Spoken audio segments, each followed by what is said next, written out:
আমি জানি আব্বা যদি টিভির পর্দায় দেখতো যে শেখ হাসিনা পালিয়ে যাচ্ছে, আব্বা আপনাদের মতো সাংবাদিকদেরকে বাড়িতে ডেকে এনে আব্বা বলে দিত যে আপা পালিয়ে যাচ্ছ কেন, আমার বাড়ি খালি আছে, আপনি এখানে এসে আশ্রয় নিতে পারেন। আওয়ামী লীগ যদি কোনো সময় তাদের ভুল স্বীকার করে ক্ষমা চেয়ে যদি তারা রাজনীতিতে ফেরত আসতে চায়, নাম পরিবর্তন করতে হবে। সবচেয়ে বেশি যেটা মনে আসে ওটা হচ্ছে কি আব্বার হাসি, পুরো বিল্ডিং কাঁপতো যখন আব্বা হাসতো, ওই জিনিসটা সবচেয়ে বেশি মনে আসে।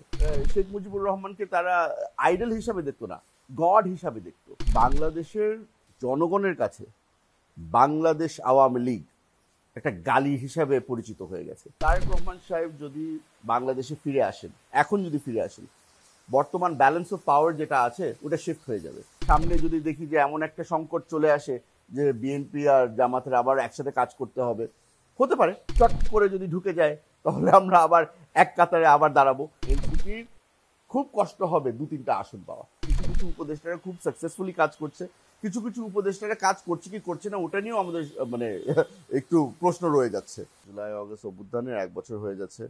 এখন যে বাংলাদেশ আমরা দেখতে পাচ্ছি ওটাকে আসলে আমরা যে দেখতে পাবো ওটা হয়তো আমরা স্বপ্নেও চিন্তা করিনি। আমি ধন্যবাদ জানাতে চাই যারা যারা এই উদ্বোধনের সাথে জড়িত ছিল, ছাত্র সমাজ, দলীয় নেতাকর্মীরা, সাধারণ জনগণ। এই জিনিসটা তাদেরকে ছাড়া সম্ভব হতো না। জুলাই বললে কিন্তু মনের মধ্যে চোখ বন্ধ করলে খালি একটাই ছবি ভাসে, ওই আবু সাইদ বুক পেতে দাঁড়িয়ে আছে। এই জিনিসটা খালি 1 বছর হয়েছে ওই জন্য না, যতদিন বেঁচে আছি, বাংলাদেশ যতদিন আছে, এই ছবিটাই কিন্তু বাংলাদেশের স্মৃতি হিসাবে রয়ে যাবে। আপনি যদি জিজ্ঞেস করেন যে পুরা জুলাইয়ের মধ্যে এতগুলি প্রাণ চলে গেল, এটা আমরা কেমনে করে রিকভার করব, এই ট্রমা থেকে আমরা কেমনে করে রিকভার করব, ওটা আসলেও আমরা এখনো ওটা নিয়ে চিন্তাও করতে পারছি না। আগের আওয়ামী লীগের মতো বলবো না যে এই পুরা জুলাই মাস, ওই একটা স্লোগান ছিল না তাদের, কাঁদো বাঙালি কাঁদো। আমি বাংলাদেশের জনগণকে কাঁদতে বলবো না, আমি গর্ব করতে বলবো।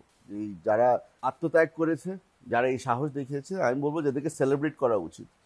তো সেলিব্রেট করার আগে আমার মনে হয় তাদেরকে ওই সম্মানটা, যারা এই সাহস নিয়ে এই গ্রাফিটিগুলো করেছিল তাদেরকে এই সম্মানটা দেওয়া খুব জরুরি ছিল।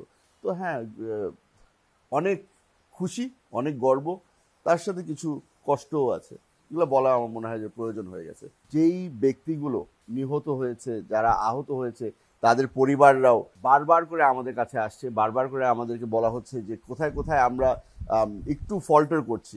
আমরা চেষ্টা করছি যে এই জায়গাগুলোকে আমরা যেন রিকভার করতে পারি। আমাদের চাহিদা অনেক, আমরা যে নতুন বাংলাদেশের স্বপ্ন দেখেছি এটার চাহিদা অনেক বড়, এটার স্বপ্নটাও অনেক বড়।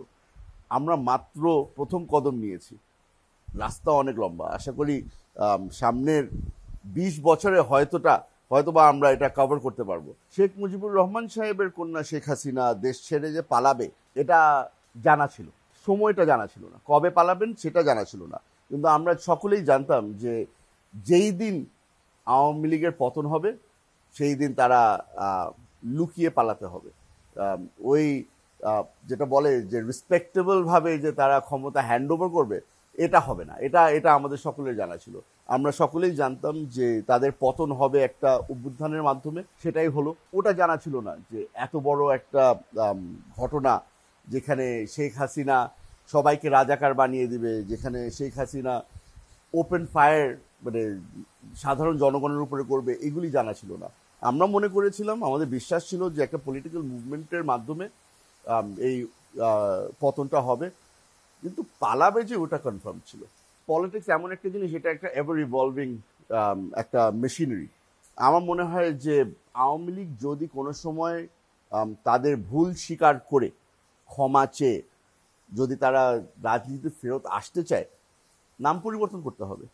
কারণ বাংলাদেশের জনগণের কাছে বাংলাদেশ আওয়ামী লীগ একটা গালি হিসাবে পরিচিত হয়ে গেছে। আমার মনে হয় না যে বাংলাদেশ আওয়ামী লীগকে বাংলাদেশের জনগণ কোনো সময় আবার এই মাঠে রাজনীতি করতে দিবে। যদি তারা আসতে চান, ওই যেটা বললাম, ক্ষমা চেয়ে মাথা নত করে যদি বলে যে আমরা ভুল করেছি, আমাদেরকে ক্ষমা করে দেন, আমাদেরকে আবার সুযোগ দেন, আমরা আপনারা নতুন নাম নিয়ে, নতুন নেতৃত্ব নিয়ে মাঠে আসেন, তারপরে দেখা যাক জনগণ আপনাদেরকে মাফ করেছে কি করেনি। শেখ হাসিনা মেধাবী মানুষ পছন্দ করতো না, আর তার সঙ্গে সঙ্গে সাহসী মানুষ তো আরো বেশি পছন্দ করতো না। আপনার যারা যারা প্রাণ দিয়ে দিয়েছে এই দেশের জন্য, যারা যারা গুম হয়েছে, যারা খুন হয়েছে, আপনি তালিকা যদি দেখেন একটা জিনিস আপনি নোটিস করবেন যে বেশিরভাগ মানুষই তাদের নিজেদের দলের সবচেয়ে মেধাবী অথবা সবচেয়ে সাহসী ব্যক্তি হিসেবে পরিচিত ছিল। আমার দলের মধ্যে যদি আপনি দেখেন, আমার বাবার কথা চলে আসে, ইলিয়াস আলী সাহেবের কথা চলে আসে, সালাউদ্দিন আহমেদ সাহেবের কথা চলে আসে। এই ব্যক্তিগুলো সব হচ্ছে গিয়ে আপনার আর কোনোভাবে না বলে আমি বলবো যে বিএনপির কিছু সুপারস্টার। বিএনপির মধ্যে অনেক সুপারস্টার আছে, কিন্তু এরাও কিছু সুপারস্টার ছিল। শেখ হাসিনার মেইন প্রবলেম ছিল যে আমরা ওনাদেরকে মাঠে রাখতে পারবো না। তো আব্বার সাথে আমার মনে হয় না যে ব্যক্তিগত কোনো সমস্যা ছিল, বাট ভয় পেতেন যে ওই লিডারশিপ রোলটা যদি উনি নিয়ে ফেলেন তাহলে পালানোর টাইমটা হয়তো অনেক কাছে চলে আসতো। আব্বাকে হারিয়েছি প্রায় 10 বছর হয়ে যাচ্ছে আমাদের। আমি আপনাকে শুরু থেকে শেষ পর্যন্ত বলতে পারবো। আমার এখন এত সময় আমরা পেয়েছি যে আব্বার ব্যাপারে চিন্তা করার, আব্বার ব্যাপারে গবেষণা করার। পরিবারের যখন আমরা একসাথে হই, আমরা আব্বাকে নিয়েই গল্প হয়। হাসি ঠাট্টা থেকে শুরু করে মন খারাপ হলে যে স্মৃতিগুলি মনে আসে, সবকিছুই এখনো চোখে ভাসে। সবচেয়ে বেশি যেটা মনে আসে ওটা হচ্ছে কি আব্বার হাসি। পুরো বিল্ডিং কাঁপত যখন আব্বা হাসতো, ওই জিনিসটা সবচেয়ে বেশি মনে আসে। সত্যি করে বলতে এখন ইদানিং কষ্ট হয় অনেক, কারণ আব্বার শেষ দিনগুলো খুব মনে পড়ে। আমি আমার বাবাকে খুব ভালো করে চিনতাম, তো আমি জানি আব্বা যদি টিভির পর্দায় দেখতো যে শেখ হাসিনা পালিয়ে যাচ্ছে, তাহলে আমি খুব ভালো করে জানি আব্বা কি বলতো। আব্বা আপনাদের মতো সাংবাদিকদেরকে বাড়িতে ডেকে এনে আব্বা বলে দিত যে আপা পালিয়ে যাচ্ছ কেন, আমার বাড়ি খালি আছে, আপনি এখানে এসে আশ্রয় নিতে পারেন। এরকমই ঠাট্টাই করতো, কিন্তু আব্বা জানতো ওনার শেখ হাসিনার যে এন্ডিংটা, বাংলাদেশের মধ্যে এন্ডিংটা যে এরকমই হবে, এরকম ডিসঅনারেবল এন্ডিং হবে, এটা আব্বা খুব ভালো করে জানতো। আমার জন্য একটা খুব গর্বের জিনিস, আমি আমার বাবাকে রাউজানের মাটিতে, তার গ্রামের বাড়ির মাটিতে দাফন করতে পেরেছি।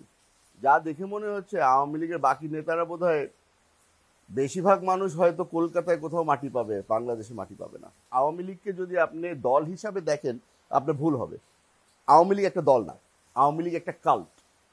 আপনার চিন্তাধারা পুরোপুরি চেঞ্জ হয়ে যেতে হবে, আপনার বিশ্বাসের জায়গাটা পুরোপুরি চেঞ্জ হয়ে যেতে হবে। আপনি একটা দলীয় নেতাকে যে সম্মানটা দেন, ওনারা ওই সম্মান চায় না। আপনার ভগবানকে যেরকম সম্মান দিতে হয় ওই ধরনের সম্মান দিতে হবে। কারণ শেখ মুজিবুর রহমানকে তারা আইডল হিসাবে দেখতো না, গড হিসাবে দেখতো। শেখ হাসিনা ওয়াজ গডের সন্তান, ওটা ওই ডেমি গড হিসাবে তাকে প্রকাশ করা হতো। এদেরকে আপনি যদি বলেন যে যেই জুলাই অগস্টে যে হত্যাকাণ্ড হয়েছে এগুলোর সাথে আপনারা জড়িত ছিলেন, এটার ব্যাপারে আপনাদের মতামত কি, তারা আপনাকে সাফাই দেওয়া শুরু করবে। তারা আপনাকে বোঝানো শুরু করবে যে এখানে তো আমরা কিছু করিনি, বল প্রয়োগ যে করা হয়েছে এটা সাফিসিয়েন্ট অ্যামাউন্ট ছিল।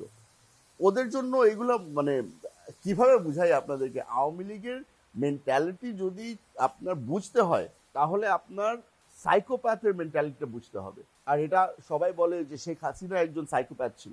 আমি শেখ হাসিনা একা সাইকোপ্যাথ ছিল না, শেখ হাসিনার অনুসারী যারা যারা ছিল সকলেই কিন্তু সাইকোপ্যাথ হয়ে গিয়েছিল। আর এখন আমাদের সবচেয়ে বড় কাজ হচ্ছে গিয়ে যে যেগুলা বাকি রয়েছে তাদেরকে যদি আমরা রিহ্যাবিলিটেট করতে পারি। এদেরকে তো ডাক্তার দেখাতে হবে, কারণ ওরা রিয়ালিটি থেকে অনেক দূরে সরে গেছে। ওটা এখন আমরা ডিসিশন নিইনি। ওদেরকে কয়টা আসনে আমরা ছাড় দিব এখনো ডিসিশন নেওয়া হয়নি। কারণ আমরা যদি ছাড় না দিই, আর বাকি রাজনৈতিক দলগুলি যারা দীর্ঘ বছর ধরে রাজনীতি করছে তারা যদি তাদেরকে ছাড় না দেয়, এনসিপির খুব কষ্ট হবে 2-3টা আসন পাওয়া। কারণ তাদের ব্যবহার আচরণ দেখে অনেকটাই বুঝতে পাওয়া যাচ্ছে। ওই বলে না, সকালবেলা ঘুম থেকে উঠে যদি আপনি সূর্যের দিকে তাকান দিনটা কেমন হবে বোঝা যায়। তাদের সূর্য মাত্র উঠেছে, দিনটা কেমন হবে বোঝা যাচ্ছে। আমাদেরকে সবচেয়ে বড় দল বাংলাদেশের মধ্যে বর্তমানে, সবচেয়ে বড় দল বিএনপি, আমাদের নেতা কর্মীদেরকে নিয়ে তারা যেরকম মন্তব্য করছে, হতাশ হই। সত্যি করে বলি, হতাশ হই। তাদের মধ্যে তাদের দল যে এখন পর্যন্ত টিকে আছে, এটা রব্বুল আলমিনের কাছে আমি ধন্যবাদ জানাই। কারণ যেই ঘটনাগুলি ঘটে গেছে তাদেরকে নিয়ে, তাদেরকে সামনে রেখে যে ঘটনাগুলি ঘটেছে, দল কিভাবে করে আরো কিছুদিন টিকবে ওটা নিয়ে আমার প্রশ্ন আছে। আপনি যদি এই রিসেন্ট 2-1 মাসের মধ্যেই দেখেন যেরকম অভিযোগ তাদের বিরুদ্ধে এসেছে, এরকম অভিযোগ যদি বিএনপির বিরুদ্ধে আসতো বিএনপি বোধহয় লজ্জায় মানুষের সামনে আসতে পারতো না। কিন্তু এইখানে তো যা দেখছি যে এই নতুন দলের মধ্যে তারা মনে করছে যে এগুলা this is part and parcel of politics. এগুলা পলিটিক্স না ভাই, এগুলা এগুলা আসলেই লজ্জাজনক।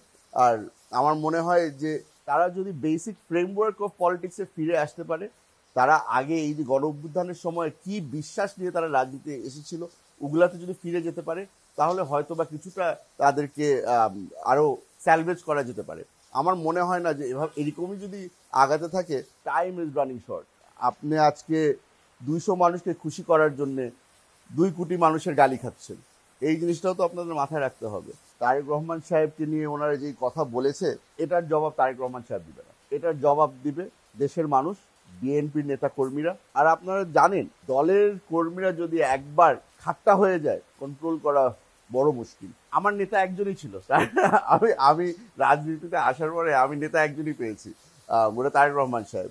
তো তারেক রহমান সাহেব যেই জিনিসটা আমাকে শিখিয়েছে, অনেক সময় বকাঝকা করে শিখিয়েছে, অনেক সময় আদর করে শিখিয়েছে, ওটা হচ্ছে কি ধৈর্য। অনেক কিছু ওনার থেকে শিখতে পেরেছি, অনেক কিছু শিখার এখনো সুযোগ আছে।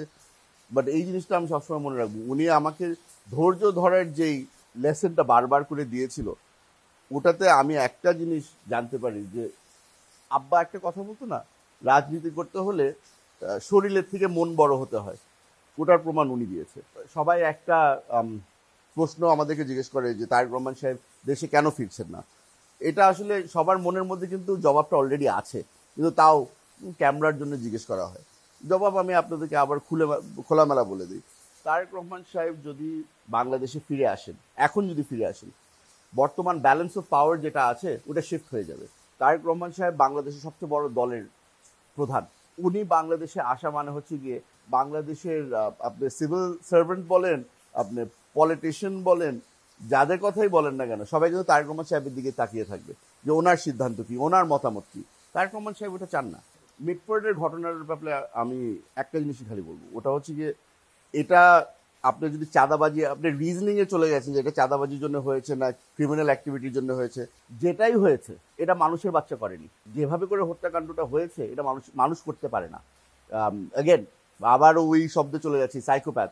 একজন মানুষ মারা গিয়েছে, তার শরীরের উপরে আবার মানে তারা নাচছে, লাথি মারছে, এই জিনিসটা আমি বিশেষ করে এটা মানুষ করতে পারে না। চাঁদাবাজির কারণে কি হয়েছে কি হয়নি তদন্তের মাধ্যমে বোঝা যাবে।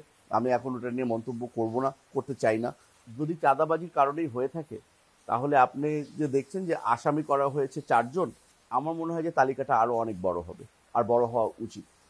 যারা যারা এটার সাথে জড়িত আছে, একদম টপ টু বটম যারা জড়িত আছে, যারা ইঙ্গিতদাতা, তাদেরকেও আটক করা উচিত আর তাদের বিরুদ্ধে ব্যবস্থা নেওয়া উচিত। আর এই জিনিসটাই কিন্তু আমাদের ভারপ্রাপ্ত চেয়ারম্যান সাহেব কিন্তু একই কথাই বলেছে যে যারা যাদেরকে আটক করা হয়েছে, 4 জনকে বোধহয় আটক করা হয়েছে সোফার, আরো অনেক বাকি আছে, তাদেরকেও ধরতে হবে।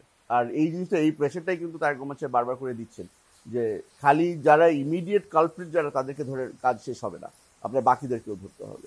আশা করছি যে এটার ন্যায় বিচার যদি আমরা চেয়ে থাকি, তাহলে এটার জন্য কিন্তু আপনার সকলকেই আটক করতে হবে। আপনি যদি ইউনূস সাহেবের কথা বলেন, ইউনূস সাহেবকে আপনি হয়তো খুব হাই স্কোর দিতে পারেন, কারণ উনি দেশটাকে ধরে রাখতে পেরেছে। এইখানে কাউন্টার রেভলিউশন হওয়ার একটা সম্ভাবনা সবসময় থাকে।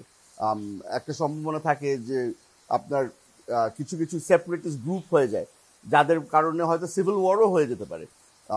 এই জিনিসগুলি উনি বাধা দিয়ে রেখেছে। তবে আপনি যদি বাকি উপদেষ্টাদের ব্যাপারে বলেন, কিছু কিছু উপদেষ্টারা খুব সাকসেসফুলি কাজ করছে, কিছু কিছু উপদেষ্টারা কাজ করছে কি করছে না ওটা নিয়েও আমাদের মানে একটু প্রশ্ন রয়ে যাচ্ছে। হ্যাঁ, ওভারঅল স্কোর যদি আপনি দিতে হয়, আমি 10-এর মধ্যে হয়তো 6 দিতে পারি। বাংলাদেশের ইতিহাস আমাদেরকে একটা জিনিস শিখিয়েছে, আপনার আওয়ামী লীগ সরকার বলেন বা যে সরকারের কথা বলেন, এরশাদ আমল থেকে দেখে আসছি, আমি এরশাদ আমল থেকে দেখে আসছি, বাংলাদেশে এমন কোনো ঘটনা ঘটে না যেটার তথ্য সরকারের কাছে হয়তো আগে থেকে ছিল না, অথবা পরবর্তীতে খুঁটিয়ে বের করা যায় না। তো আমি আপনাকে বলতে পারি যে হয়তো এখানে কোনো ধরনের একটা আন্ডারস্ট্যান্ডিং ছিল যেটার মাধ্যমে উনি দেশ থেকে বাইরে গিয়েছে, অথবা যদি না জেনে এটা ভুলে উনি দেশ ত্যাগ করে থাকেন, আবার ফিরেও আসলেন। অ্যাগেন এখানে আমাদের সিকিউরিটি অ্যাপারেটাসের একটা বিশাল বড় ফেইলিয়ার, অথবা বিশাল বড় ষড়যন্ত্র চলছিল। ডক্টর ইউনূস সাহেব যেই দিন বলল যে ওনার আর ভাল লাগছে না, উনি পদত্যাগ করতে চান, খবরটা আমাদেরকে জানিয়েছিল এনসিপি নেতা। আমার মনে হয় যে আপনার প্রশ্নে খালি এই জবাবটাই সাফিসিয়েন্ট যে তাদের সম্পর্কটা কি। আমাদেরকে তো ওরকম অ্যাক্সেস দেওয়া হয় না, যেখানে আমরা বাংলাদেশের সবচেয়ে বড় দল, আমাদেরকে ওই অ্যাক্সেসও দেওয়া হয় না, ওই ইনফরমেশনও দেওয়া হয় না। অপেক্ষা করতে হয় ফেসবুকের মাধ্যমে এনসিপি নেতারা কি বলবে। আমরা, আপনি যদি আমাকে 2 সপ্তাহ আগে জিজ্ঞেস করতেন, আমি আপনাকে বলতাম যে আমি 100% কনফিডেন্ট এখানে সবগুলি স্টেক হোল্ডার মোরালেস একই জায়গায় পৌঁছেছে যে আমরা ফেব্রুয়ারি মাসের জন্য আমরা প্রস্তুতি নিচ্ছি। বর্তমানে যেটা দেখা যাচ্ছে যে হ্যাঁ, আমি ষড়যন্ত্রতে বিশ্বাস করতে চাই না, কিন্তু নিজের চোখের সামনে যেগুলি দেখছি দেখে তো কিছুটা মনে হচ্ছে যে আমাদের মধ্যেই কিছু স্টেক হোল্ডার আছে যারা হয়তো বা ডিলে করতে যাচ্ছে ইলেকশনটা। বিএনপি আর জামাত এই দল এক সময় আন্দোলনে এক সারিতে দাঁড়িয়েছিল। আমাদের আন্ডারস্ট্যান্ডিংও ছিল ইলেকশনের জন্য, আমাদের আন্ডারস্ট্যান্ডিং ছিল আন্দোলনের জন্য। পরবর্তীতে যে আন্ডারস্ট্যান্ডিংটাতে আমরা গিয়েছিলাম ওটা ছিল আওয়ামী বিরোধী একটা আন্ডারস্ট্যান্ডিং। আওয়ামী লীগ তো আর নেই। আর যেই ভ্যাকিউমটা ক্রিয়েট হয়েছে ওই ভ্যাকিউমটার মধ্যে আমার মনে হয় যে অপোজিশন হিসাবে জামাত একটা বড় রোল প্লে করতে পারে। আমি জানি না, হয়তো মানে উপর আল্লাহ কি লিখেছে আমি জানি না, হয়তো সামনে যদি দেখি যে এমন একটা সংকট চলে আসে যে বিএনপি আর জামাতের আবার একসাথে কাজ করতে হবে, হতে পারে। যদি ওই চট করে যদি ঢুকে যায় তাহলে আমরা আবার এক কাতারে আবার দাঁড়াবো, কিন্তু ওটা ছাড়া আমি দেখতে পারি না যে তারা আমাদের মধ্যে ওই ধরনের কোনো জোট হওয়ার সম্ভাবনা আছে। সম্পর্কটা ভালো আছে দুই দলের মধ্যে, যে জিনিসটা আমরা আগে দেখেছিলাম, আগের রাজনীতিতে যেটা দেখেছিলাম যে অ্যাক্রস দি আইল একটা সম্পর্ক থাকে, ভালো সম্পর্ক থাকে, নিগোশিয়েট করতে সুবিধা হয়। আশা করছি যে ভবিষ্যতে আমরা ওই ধরনের একটা নতুন সংসদ দেখতে পারবো। কিছুদিন আগে দেখলাম শফি সাহেব বোধহয় বলেছিল যে সবকিছুর জন্য ক্ষমা চাচ্ছি, ওই স্পেসিফাই করলো না। এখন হ্যাঁ, জিজ্ঞেস করেছিলেন যে আপনি একদম স্পেসিফিক বলেন। ভাই, জোর জবরদস্তি করে তো করানো যাবে না, ঠিক না? এখন একদিকে জামাতকে আপনি জোর করে বলাতে চেষ্টা করছেন যে আপনি 71-এর জন্য ক্ষমা চাবেন কি চাবেন না, ওদিকে আপনি আওয়ামী লীগকে জোর করে বলাতে চেষ্টা করছেন যে আপনি জুলাই অগস্টের জন্য ক্ষমা চাবেন কি চাবেন না। এটা আমার মনে হয় যে জনগণের উপরে ছেড়ে দেন, জনগণ যেটা ভালো মনে করে তারা ওভাবে করেই ভোট দিবে, তারা ওভাবে করেই সিদ্ধান্ত নিবে। ইনশাল্লাহ নির্বাচন তো করবো। এখন নির্বাচন করার জন্য আমি তো সিদ্ধান্ত নিয়েছি, 16 বছর ধরে রাঙ্গুনিয়ার মানুষের সাথে ছিলাম, রাঙ্গুনিয়ার মানুষ আমার সাথে ছিল, ওই জন্য দুর্বলতা তো একটা সবসময় থাকবে রাঙ্গুনিয়ার জন্য। এখন যেই জিনিসটা আমরা বুঝতে পেরেছি, নির্বাচনমুখী খালি কাজ করতে হবে না, এলাকার জন্য কাজ করতে থাকবো। ওই উপরে আল্লাহ আছে, হুকুম করলে ওখান থেকে দাঁড়াবো। যদি মনে হয় যে আমার থেকে যোগ্য প্রার্থী আছে তারা দাঁড়াবে, তাদেরকে সাহায্য করব। আমার দাদা এই স্লোগান দিতেন, আমার বাবা এই স্লোগান দিতেন, আর এই স্লোগানটা হাইজ্যাক হয়ে গিয়েছিল। ইসলামিক দলগুলি এই স্লোগানটাকে হাইজ্যাক করে ফেলেছিল। আমি হয়তো হাইজ্যাক শব্দটা সুন্দর শোনায় না, তবে এটা তারা ওন করা শুরু করেছিল যে এই স্লোগানটা আমরাই খালি দিতে পারি। 90% মুসলমান দেশে এই স্লোগান প্রতিটা মুসলমানের। আমি এই স্লোগানটা দেই আমার মুসলমান ভাইদের জন্য, আমি এই স্লোগানটা দেই আমার বাবাকে স্মরণ করে, আমার দাদাকে স্মরণ করে। এটা আপনি বলতে পারেন এটা আমার ডিএনএর সাথে জড়িত। তরুণদেরকে আমি খালি এতটুকু বলবো যে ওনারা যে এখন রাজনীতির সাথে সক্রিয় হচ্ছেন, চিন্তা ভাবনা করে যেন দল জয়েন করে। আমরা ওনাদেরকে খালি এতটুকু অ্যাডভাইস করব, আমরা ট্রাইড অ্যান্ড টেস্টেড বাংলাদেশ জাতীয়তাবাদী দল, পুরনো একটা দল, বাংলাদেশের সবচেয়ে বড় দল। এটার পিছনে একটা কারণ আছে, ওইটাও ওনারা যেন একটু বুঝতে চেষ্টা করে যে আমরা কেন এতদিন টিকে আছি। আমার ফ্যামিলি মেম্বাররা আর আমার বন্ধুরা খালি একটা জিনিস আমাকে বারবার সতর্ক করে দেয় যে ভাই, তোমার একটা ভিডিও দেখার পরে অ্যালগোরিদম চেঞ্জ হয়ে গেছে আর খালি তোমার ভিডিওই আসে। কারণ আমি মনে করি যে এটা ভালো জিনিস নাকি খারাপ জিনিস বুঝতেছি না। আর পপুলারিটিও বোধ হয় যতটুকু পেয়েছি আলহামদুলিল্লাহ অর্গ্যানিকলি পেয়েছি। চেষ্টা করবো এটা ধরে রাখার জন্য। খুব ভালো লাগে যে যখন সত্যি করে বলি আপনাকে, কিছুদিন আগে বাইরে গিয়েছিলাম ফ্যামিলির সাথে, সিনেমা দেখতে গিয়েছিলাম। খুব অফেন এটা হয় না, কিছুদিন আগে দেখতে গিয়েছিলাম। কিছু ইয়াং ছেলে পেলে এসে বললো যে ভাইয়া আপনার কথা খুব ভালো লাগে, কিপ ইট আপ। তাদেরকে জিজ্ঞেস করলাম, তারা পলিটিক্সের সাথে একদমই জড়িত না, তারা বোধহয় ইউনিভার্সিটিতে পড়াশোনা করছে। মনের মধ্যে একটা খুব হঠাৎ করে খুব খুশি হয়ে গেলাম, চিন্তা করে যে নন পলিটিক্যাল মানুষরাও দেখছে, তার মানে I am doing something right, কিছু তো ঠিক করছি। আশা করি এটা ধরে রাখতে।